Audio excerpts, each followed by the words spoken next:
This is a preview for free subscribers. Welcome to Talky Bnonnsense, a lucky dip of True Magic bonus episodes from the mystery bag of cats that is the mutual brain of Non, that is me, and Smokey, that is you. What is on the slate today, Smokey? The question for today is, must a woman change her last name if she marries a man with an unfortunate one? Okay, so, for example, there are two different kinds of scenarios here. Okay. We have one, a man who just has an awful last name. Yes. Give me some examples of awful last names. Coward. Coward isn't a real last name. You're getting Noel Coward, the writer? The famous writer Noel Coward? Okay. Yes. Another. Comes from cowherd. Ah, yeah. Which they should probably go back to because, or just drop it because... Just drop it. Like everyone's we don't need ancestors that. No one's a herded cowherd cows. anymore. Yeah. Trollop is another. Trollop, okay. Another genuine one. Some that I would particularly dislike would be McUgly, Crapper. That's also... That's borderline. It's a real last name, apparently. Oh, it is, isn't it? Bieber. Bieber, oh, yeah. Or Hitler. And obviously. of course Hitler. Yeah. Trump, I feel, at the moment has... Trump would be... is a mixed bag. A heck of a mixed bag. Second scenario, what if his last name is a perfectly good last name? You've given the example here of Mr. Tick. Not a great last name. No, but not an awful last name. Wow. You could be... Have you met a tick? I'm from South Africa. So Yeah. I've met a tick. Okay, but it's not dreadful.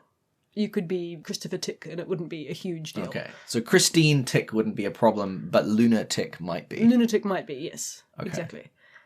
I feel like there's also a third scenario I didn't mention, which is if the last name is, again, perfectly benign by itself, but due to something unfortunate on your part, becomes embarrassing. Like, for example, if you married a Mr. Chin of Chinese extraction, perfectly legitimate, right? But if he'd married a Habsburg, would have been awkward. With the chins. Habsburg jaw. Yeah. I mean, if you had a really, really unfortunate chin. Okay. Or like if your name was Longshanks and you married a woman who had dwarfism.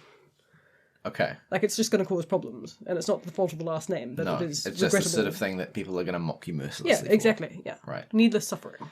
So, in order to answer this question, I think we need to answer two previous questions. Or at least in order to zero in on a prudential approach to this question, we need to answer two more fundamental theological questions. So the first is, what is a name?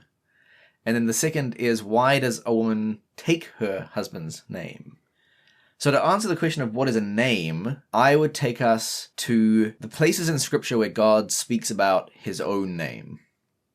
Because our whole shtick with true magic is that everything is participating in heavenly patterns, and a name is a heavenly pattern. So in Exodus 23 and verses 20 to 21, for instance, God is speaking to Moses, and he says, "Behold, I send an angel before thee to keep thee by the way, and to bring thee into the place which I have prepared. Take ye heed before him, and hearken unto his voice. Provoke him not, for he will not pardon your transgression." And then he gives the reason, "For my name is in him." So the fact that God says, "my name is in him," indicates that God himself is in the angel. The angel is a... Sinaclina-doody-goody. Sinaclina-doody-goody. The name is in the angel, and the angel is therefore a hypostasis of God. He is God himself.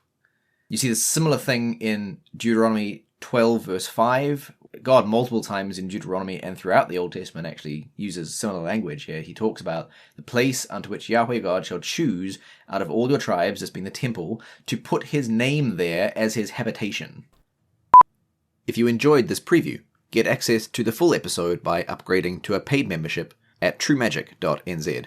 That's truemagic.nz. Or NZ if you're an American.